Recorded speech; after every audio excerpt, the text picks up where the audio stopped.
Hello, and welcome to Quality Assurance course. In today's class, we will be talking about software development lifecycle.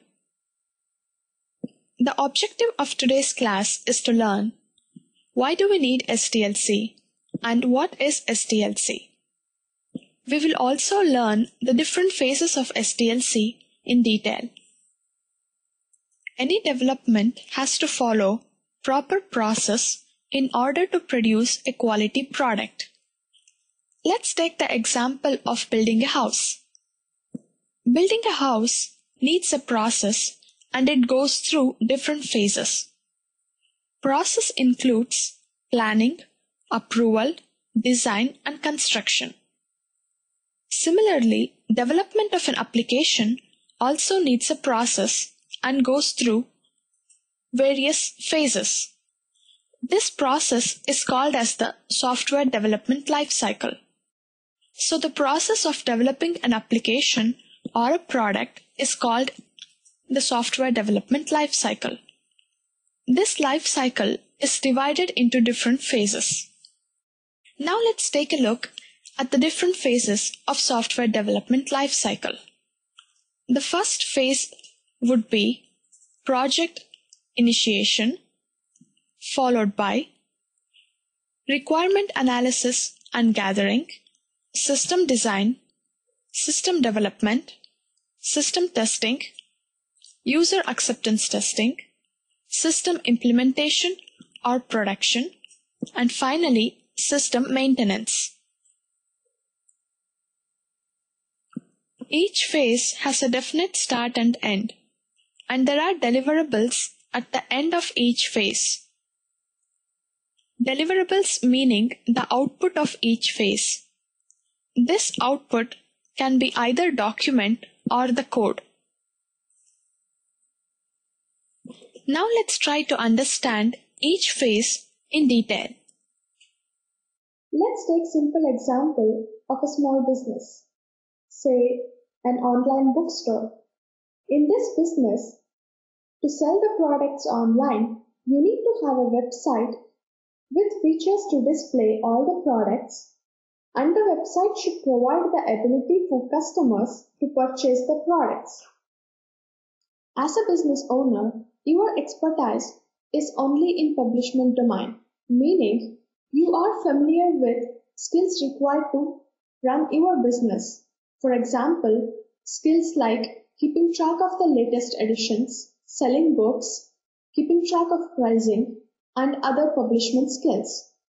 The business owner might not be technically sound to develop a website. That's when the business owner contacts or hires a professional service to meet their requirements. In this case, to develop a website for their business. This professional service would be the software development company or the IT company. So this is how the process of project initiation begins. The business owner or the business users contacts the IT with their business requirements in order to develop an application. So when the clients who are the business users identify their business requirements and comes to the software company to get their requirement developed into an application, that is how the project initiation begins. So this is how the business users or the business owner initiates the development cycle. When the business user contacts the IT company with their requirements, they will describe various business needs like what is the purpose of the website or the application to be developed, who will be their customers, how to display products online, what are the various features they require on the website.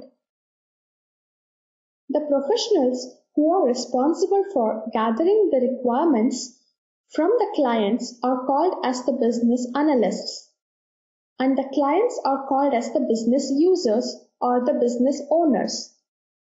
The business analysts can be a team of members or can be an individual based upon the size of the project. It is the responsibility of the business analyst to document everything from the major functionalities up to the minute details. The business analysts are responsible for gathering these requirements and then documenting this requirement. This document is called as the requirement document. The requirement document contains the detailed business requirement. Now let's go back to the example of online bookstore. In this scenario, requirement document would contain details like how to display products, how many products should be displayed per page, how to search for products, what company information should be displayed on the home page, how to display the logo. These are some of the requirements that would be listed in the requirement document.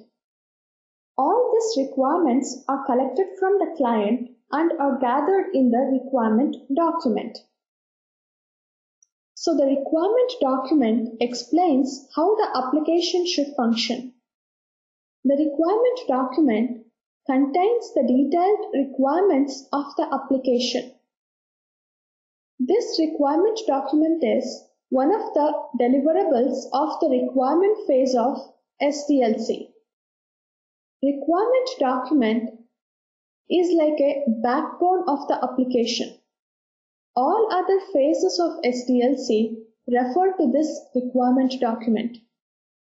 Requirement document should be very well written in order to develop a quality product.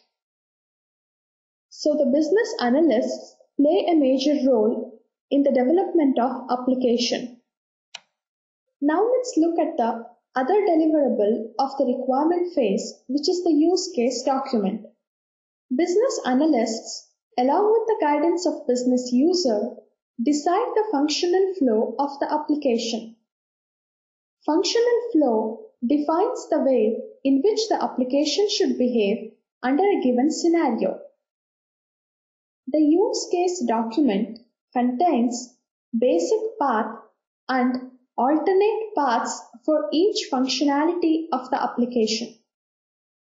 This basic path and alternate path describes the functional flow of the application for each scenario. Basic path is the most straightforward path the application would take for a given scenario, whereas alternate paths are the different routes the application can go through for the same scenario. So in this way, each scenario or each functionality of the application can have at least one basic path and either none or many alternate paths. Now let's try to understand this basic and alternate paths better by going back to our example of online bookstore. Let's take a scenario from our example of online bookstore. The functionality or the scenario is searching for products or books. Thank you for viewing the video. Because of the video size limitation, we cannot post the complete video. Please visit www.learningdom.com to view the remaining video. Thank you.